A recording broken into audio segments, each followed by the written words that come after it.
ತಿಳ್ಕೊಂಡು ತಪ್ಪಿಸ್ತಾರ ತಾನೇ ಅರ್ಥೈಸ್ಕೊಂಡು ಹೋಗ್ತಾರ, ಸತ್ತು ಹೋಗ್ಬೇಕ. ದಾಯಾಗ ಸತ್ತು ಹೋಗ್ತಾನ. ಅವಾಗ ಅಲ್ಲಿ ಯಾರು ಬರ್ತಾರಂತ ತಿಳಿದ್ರಿ ನೀವು?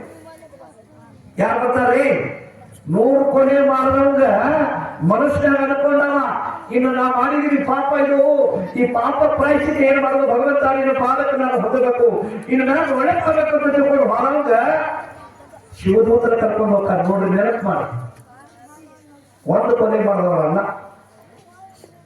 ಅದಕ್ಕೆ ನಾ ಹೇಳೋದು ಇಷ್ಟೇ, ಏನು ನಮ್ಮ ದೋಸ್ತು ಮುಟ್ಟಬಾರ್ರಿ, ಸುಳ್ಳು ಹೇಳಬಾರ್ರಿ, ಇನ್ನೊಬ್ಬರ ಸಂಸಾರ ಮುರಿಯುವಂತ ಕೆಲಸ ಮಾಡಬಾರ್ರಿ, ಊರ ಬೆಂಕಿ ಹಚ್ಚೋ ಕೆಲಸ ಮಾಡಬಾರ್ರಿ, ಇಲ್ಲಿ ತಗೊಂಡು ಹೋಗಿ ಅಲ್ಲಿ ಹಚ್ಚುದು, ಅಲ್ಲಿ ತಗೊಂಡು ಇಲ್ಲಿ ಹಚ್ಚುದು, ಶಾಸ್ತ್ರ ಹೊತ್ತಾಕಿರ್ರಿ. ಆದ್ರೆ ಇಂಥ ತೊಗಲ ಮಾಡಕ್ ಹೋಗ್ಬಾರ್ರಿ. ಯಂತ್ರ ಮಂತ್ರ ತಂತ್ರ ನಾಳೆ ಮಾಸಿ ತಿಂದ್ರೆ ಸ್ವಲ್ಪ ಏನೋ ಭಾಳ ಬೆಳಕಿ ಚಲೋ ಬಟ್ಟಿ ಉಟ್ಕೊಂಡು, ಚಲೋ ದಾರಿ ತಗೊಂಡು, ಚಲೋ ಮಕ್ಕಳಿಗೆ ಅವ್ರಿಗೆ ಒಳ್ಳೆ ಸಂಸ್ಕಾರ ಕೊಟ್ಟಾರ, ಅವ್ರ ಮನೆ ಭಾಳ ಮುಂದುವರೆಕತ್ತಿರ್ತಂದ್ರೆ ಅವ್ರು ನಾಳೆ ಅಮಾಸೆ ಇಟ್ಟಂದ್ರೆ ಅವ್ರ ಮನೆ ಮುಂದೆ ಹೋಗಿ ಲಿಂಬೆನ ಮಗದ್ದಿ, ಒಂದು ಗೊಂಬೆ ಮಾಡಿ ಮಗದ್ದಿ, ಚಲೋ ಹೊಲ ಬೆಳೆಯಕತ್ತಿರ್ತಂದ್ರೆ ತಗೊಂಡು ಇಷ್ಟು ಏನು ಅದೇ ಬಂದೆಲ್ಲ ಏನಿದು, ಏನ್ ಎಂತ ಹುಚ್ಚುತನ ಇದು, ಎಂತ ಹುಚ್ಚುತನ. ಅವರು ಹುಟ್ಟ ಇದ್ದ ಕೆಲಸ ಮಾಡಕ್ ಬಂದಾರ ಹಿಂದ, ಅವ್ರು ಈಗ ಮಾಡಾಕವರು, ಅವ್ರು ಮಾಡಾಕ ಬಂದಾರ. ಅವ್ರದೊಂದು ದಾರಿನ ಹೆಂಗ್ ದಾರಿ ಅಂತಂದ್ರೆ ಅವ್ರದೊಂದು ಮನಿನ ದಾರಿ. ಅವ್ರಿಗೆ ಡೈರೆಕ್ಟ್ ನರಕದ ಬಾಣ ತರಬೇಕು. ಒಂದರ ಮಾಡ್ಕೊಂಡ್ಬಿಡ್ರಿ, ಬಹಳ ಮಾತಾಡೋದ್ರಿಗೆ ಏನ್ ಪ್ರಯೋಜನ ಇಲ್ಲ. ಏನ್ ಮಾಡಬೇಕು ನಾವು ಮನುಷ್ಯರಾಗಿ ಹುಟ್ಟು ಬಂದಿ ಮಾತಾಡ ಬಳಿಕ ಸುಖ ದುಃಖ ಯಾರಿಗೂ ತಪ್ಪಿದ್ದಲ್ಲ. ಸಿದ್ದೇಶ್ವರ ಸ್ವಾಮಿಗಳು ಯಾರಿಗೆ ಕೆಟ್ಟದ್ದು ಬಯಸಿದ್ರು, ಯಾರಿಗೆ ಕೆಟ್ಟದ್ದು ಮಾಡಿದ್ರು, 2 ಸಲ ಕಾಲು ಮುರಿತವ್ರಿ. ರಾಮಕೃಷ್ಣ ಪರಮಹಂಸರು ಅವ್ರು ಯಾರಿಗೆ ದೋಷ ಮಾಡಿದ್ರು, ಯಾರಿಗೆ ಪಾಪದ ಕೆಲಸ ಮಾಡಿದ್ರು, ಅವ್ರಿಗೆ ಕ್ಯಾನ್ಸರ್ ರೋಗ ಬೈತು. ಬಂಡಿದ್ದೀನಿ ಅಜ್ಜಾರು ಯಾರಿಗೆ ಏನ್ ಕೆಟ್ಟದ್ದು ಬಯಸಿದ್ರಪ್ಪ, ಲಕ್ಷ ಜನರಿಗೆ ಅನ್ನ ಹಾಕಿದ ಪುಣ್ಯಾತ್ಮ ಇವತ್ತಿಗೆ 3-4 ದಿವಸ ರೈಟ್ ಆದ, ವಯಸ್ಸರಾಗಿತ್ತು.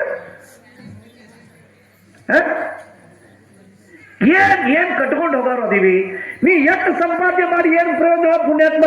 ಇನ್ನೊಬ್ಬರಿಗೆ ಹೊಟ್ಟಿನ ಕಾಲಿಟ್ಟು, ಇನ್ನೊಬ್ಬರಿಗೆ ಮರ ಮರಗಿಸಿದ್ದು, ಇನ್ನೊಬ್ಬರ ಮನಿ ಮುರಿದಿದ್ದು, ಇನ್ನೊಬ್ಬರಿಗೆ ಸುಳ್ಳು ಹೇಳಿ ಸಂಪಾದನೆ ಮಾಡಿದ ರೊಕ್ಕ ಅವು ಹಾಳಾಕವ್, ನೀವು ಹಾಳಾಕಿರಿ. ಅಮ್ಮ ತಿಳಿದ್ರಲ್ಲ, ನೀನು ಬರ್ಬೇಕಾದ್ರೆ ಎದಿ ಒದ್ದು ಬರ್ತೈತಿ, ಅದಕ್ಕೆ ವಿಚಾರ ಮಾಡಬೇಡ್ರಿ. ಬರ್ಲಾರ್ದಕ್ಕೆ ವಿಚಾರ ಮಾಡಬೇಡ್ರಿ, ಬರ್ಲಾರ್ದಕ್ಕ ಮನಸ್ಸು ಮಾಡಬೇಡ್ರಿ, ಬರ್ಲಾರ್ದಕ್ಕ ಕೈ ಹಾಕ್ಬೇಡ್ರಿ. ಇವತ್ತು ಎಟ್ಟದ ನಮ್ಮ ತಾಟ್ಯಾಗಿಂದ ಅಟ್ಟ ವಿಚಾರ ಮಾಡ್ರಿ, ಇನ್ನೊಬ್ಬರ ತಾಟ ವಿಚಾರ ಮಾಡಬೇಡ್ರಿ. ಇವತ್ತು ಬಂದಿದ್ದ ನಾವು ಉಂಡು ಹೋಗ್ಬೇಕು. ಇವತ್ತು ಜಡ್ಡು ಬರಲಿಲ್ಲ, ಪೂರ್ವ ಜನ್ಮದ ಕರ್ಮ, ಹಿಂದೆ ಮಾಡಿದ ಕರ್ಮದಿಂದ ನೀವು ಮನೆಗೆ ಬಂದೇನೋ ತಾಯಿ ಉದರದಲ್ಲಿ. ನಾವು ಮಾಡಿದ ಪಾಪ ನಮ್ಮ ರೋಗವಾಗಿ ಕಾಡ್ತೈತಿ. ಇದು ಖಾಯಂ ಇರೋದಿಲ್ಲ, ಅದು ಹೋಗ್ತಾ ಇರೋದು. ಈ ಊರ ಬಸ್ ಬರ್ತೈತಿ ಎಲ್ಲೇ ಯವ ಈ ಕಡೆ ಕೊಟ್ರೆ ಲಕ್ಷ ಇಟ್ಟು ಈ ಬಸ್ ಬರ್ತೈತಿ ನಾವ ಬಸ್ ಬಂತೀರಿ, ಬಸ್ ಬರ್ತೈತಿ ಎಲ್ಲಾರ. ಮತ್ತೆ ಏನ್ ಬಂತು? ಒಬ್ಬರ ಹೇಳ್ರಿ ನೋಡೋಣ.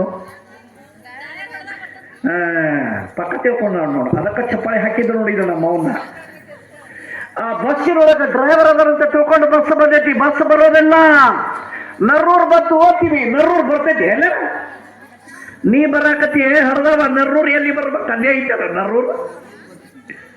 ನರ್ರೂರ್ ಬರಾಕತ್ತೈತಿ. ನರ್ರೂರ್ ಬತ್ತು ಅದು ಬರೋದು ಹೋಗುದು ಬರ್ತೈತಿ. ಇಲ್ಲ ಬರೋದು ಹೋಗುದು ನೀನು, ಊರಲ್ಲ. ಹಂಗ ದೇಹ ಬರ್ತದ ಹೋಗ್ತದೆ, ಒಳಗಿರ್ತಕ್ಕಂಥ ಆತ್ಮ ಏನದ ನೋಡು. ಇನ್ನೊಬ್ಬರಿಗೆ ಮರಗಸ್ಬಾರ್ದು. ಹೆಂಗ ಮರಗಸ್ಬಾರ್ದು ಅಂತಂದ್ರೆ, ನೀವು ಕೊಳ್ಳಾಗ ಬರೇ ನೀವು ಬರುಮಳ ಹಾಕೋರಿ, ನಾನು ಬರೇ ರುದ್ರಾಕ್ಷಿ ಹಾಕೋತೀನಿ. ನೀವು ಕೆರೂರು ಬಸ್ ಸ್ಟ್ಯಾಂಡ್ನಾಗ ಮಕ್ಕೋರಿ, ನಾನು ಕೆರೂರು ಬಸ್ ಸ್ಟ್ಯಾಂಡ್ನಾಗ ಮಕ್ಕೋತೀನಿ. ನೀವು ಬಂಗಾರ ಬರುಮಳ ಹಾಕೊಂಡು ನೀವು ಮಕ್ಕೋರಿ, ನಾನು ಬರೇ ಒಂದು ರುದ್ರಾಕ್ಷಿ ಹಾಕೊಂಡು ನಾ ಮಕ್ಕೋತೀನಿ. ನನಗೆ ನಿದ್ದೆ ಹತ್ತತ್ತ, ನಿಮಗೆ ನಿದ್ದೆ ಹತ್ತತ್ತ, ಮತ್ ನಿಮಗೆ ಯಾಕೆ ಹತ್ತೋದಲ್ಲ? ಐ ಬಂಗಾರ ಬೇ ಯವ್ವ.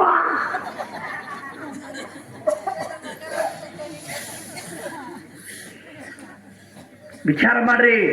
ಪಾರ್ವತಿ ಪರಮೇಶ್ವರ ಹಿಂಗ ಸಂಚಾರ ಮಾಡಕತ್ತಿದ್ರು. ಅವಾಗ ಏನಪ್ಪಾ ಅಂತ ಕೇಳಿದ್ರ, ಅವಾಗ 5 ದಿವ್ಸ ಇಡ್ತಿದ್ರು, 11 ದಿವ್ಸ ಇಡ್ತಿದ್ರು, 21 ದಿವ್ಸ ಇಡ್ತಿದ್ರು ಗಣಪತಿನ.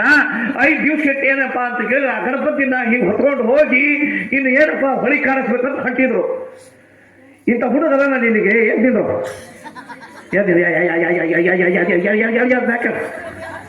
ಇಂಥ ಹುಡುಗ ಅವನು ಚಲೋ ಪ್ಯಾಂಟ್ ಇದೆ ಹರ್ಕೊಂಡು ಅಡ್ಡಾಡ್ತಿ ಕೊಡೋದು. ಅವರಪ್ಪ ಅವರವ್ವ ಬುದ್ಧಿ ಅಂತ ಹೇಳಿರ್ಬೇಕು, ಹರಿತ ಪ್ಯಾಂಟ್ ಅಂದ್ರ ಹಾಕೋಬಾರ್ದು, ಚಲೋ ಇದ್ದದ್ದು ಹರ್ಕೊಂಡು ಅಡ್ಡಾಡ್ತಾರ ಅಂದ್ರೆ ಸಂಸ್ಕಾರ ನೋಡಿ ಬನ್ನಿ ಬರ ಆ ಹುಡುಗಂತೂ ಗಣಪತಿ ಹಬ್ಬ ಓ ರಯ್ಯ, ಗಣಪತಿ ಹಬ್ಬ ಓ ರಯ್ಯ ಎಲ್ಲರೂ ಹಾಕತ್ತಿದ್ರು.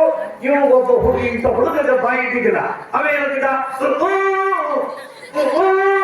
ಅತ್ತಿಗ ಗಣಪತಿ ಹಬ್ಬ ಓ ರಯ್ಯ ಅವ್ರು ಹಿಂಗಂದ್ರ ಅತ್ತಿದ್ರು ಹುಡುಗ. ಅವಾಗ ಪಾರ್ವತಿಯಂದು ಏನ್ರಿದು ಎಲ್ಲರ ಗಣಪತಿ ಹಬ್ಬ ಓ ರಯ್ಯ ನನ್ನ ಮಗನಿಗೆ ಎಷ್ಟು ಸಂತೋಷದಿಂದ ಕೂಗ್ತಾ ಇದ್ದಾರೆ. ಪಾಪ ಹುಡುಗ ಬಾಯಿ ಕೊಟ್ಟಿಲ್ಲ, ನೀವು ಆ ಹುಡುಗ ಬಾಯಿ ಕೊಡ್ರಿ ಅಂತ. ನಾ ಯಾರಿಗೆ ಬಾಯಿ ಕೊಡ್ಬೇಕು ನನಗೆ ಗೊತ್ತು, ಯಾರಿಗೆ ಕೊಡಬಾರ್ದು ನನಗೆ ಗೊತ್ತು. ಸ್ವಲ್ಪ ಸಣ್ಣಗಿರು, ಯಾರಿಗೆ ಕೊಡ್ಬೇಕು ಯಾರಿಗೆ ಕೊಡಬಾರ್ದು ನನಗೆ ಗೊತ್ತೈತಿ. ಅವ್ ಯಾಕೆ ಕೊಡ್ತೀನಿ ಅಂದ್ರೆ ನಾವು ಮಾತಾಡಬಾರ್ದು, ಸುಮ್ ಕೂಡ್ರ. ನೋಡ್ರಿ, ಆ ಹುಡುಗ ಬಾಯಿ ಕೊಟ್ರ ಇವತ್ತು ಚಲೋ. ಅವನ ಮಗನ ಒಬ್ರಿಗೆ ಹಿಂಗ ಒಬ್ರಿಗೆ ಹಂಗ, ನಿಮ್ಗೆ ಧರ್ಮ ಅಲ್ಲ ಅದು. ನೋಡ ನನ್ನ ಮಾತು ಕೇಳ ಪಾರ್ವತಿ, ಬ್ಯಾಡ ಅಂದವ ಅವ್ರು ಕೊಡ್ಬೇಕಂದ್ರೆ ಶ್ರಮ ತಂದು ಕೊಡ್ಬೇಕಂದು ನನ್ನ ಮಾತು ಕೇಳೋ ಬ್ಯಾಡ ಅಂದವ. ಕೈ ಮುಗಿದ ಪಾರ್ವತಿಗೆ, ನಿಮ್ಮ ಕೈ ಮುಗಿತೀಗ ಹುಡುಗ ನೋಡಿ ಏಕ ಪಾಪ ಅಂತೈತಿ ಅಂತೈತಿ. ಬಾಯಿ ಚಂದ ಅಂತವು ಬಾಯಿ ಕೊಡೋದ. ಅವಾಗ ತೆಲಿ ಕೆಟ್ಟ ಬರ್ತಾವ ನೀವು ಪರಮಾತ್ಮರಿಗೆ. ಕಮಲದಾಗ ನೀರಿಟ್ಟೋಡ್ರಿ, ಲಕ್ಷ ಕೊಟ್ಟಿದ್ದಾರೆ. ಕಮಲದಾಗ ನೀರಿಟ್ಟು ಕಮಲದಾಗ ಗೊತ್ತಿದ್ದಿಲ್ಲ, ಅಪ್ಪ ಹಿಡ್ಕೊಂಡ್ ಬರ್ತಿದ್ರು ಕಮಲ. ಆ ಕಮಲದಾಗಿ ನೀರು ತಗೊಂಡು ಗೊಜ್ಜಿದ ಹುಡುಗರ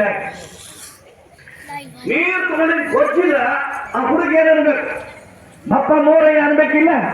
ಯಾವ ರೆಡ್ಡಿ ಮಗ ನೀರು ಗೊಜ್ಜಿದವ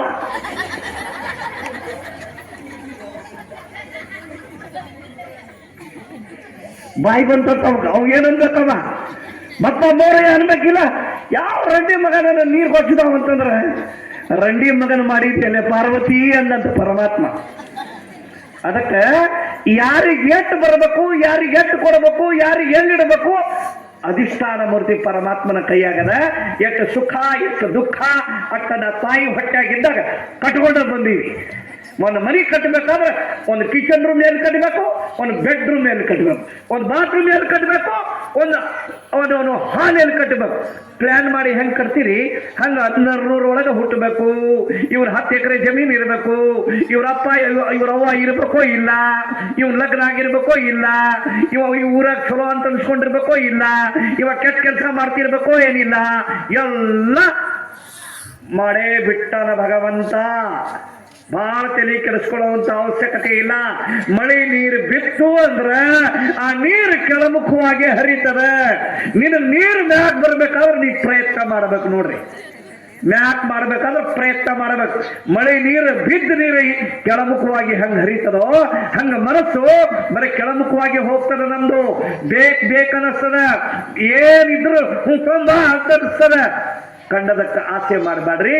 ಇವತ್ತು ಆ ನೀರು ಬಿದ್ದ ನೀರು ಹೆಂಗೆ ಕೆಳಮುಖವಾಗಿ ಹರಿತದೋ ಮ್ಯಾಗ ಮಾಡಬೇಕಾದ್ರೆ ಪ್ರಯತ್ನ ಮಾಡಿದ್ರೆ ಮ್ಯಾಗ ಹೆಂಗೆ ಬರ್ತದೋ ಹಂಗ ನೀನು ಉಸಿರಿರೋ ತನಕ ಹೇಳಿದ್ರಲ್ಲ, ಬಾಯಿ ಒಳಗ ಅನ್ನ ಹೋಗುವವರೆಗೂ ಪುಣ್ಯದ ಕೆಲಸ ಮಾಡ್ರಿ ಅಂತ ತಿಳ್ಕೊಂಡು ಮಹಾತ್ಮರು ಹೇಳುವಂಥವರಾಗಿದ್ದಾರೆ.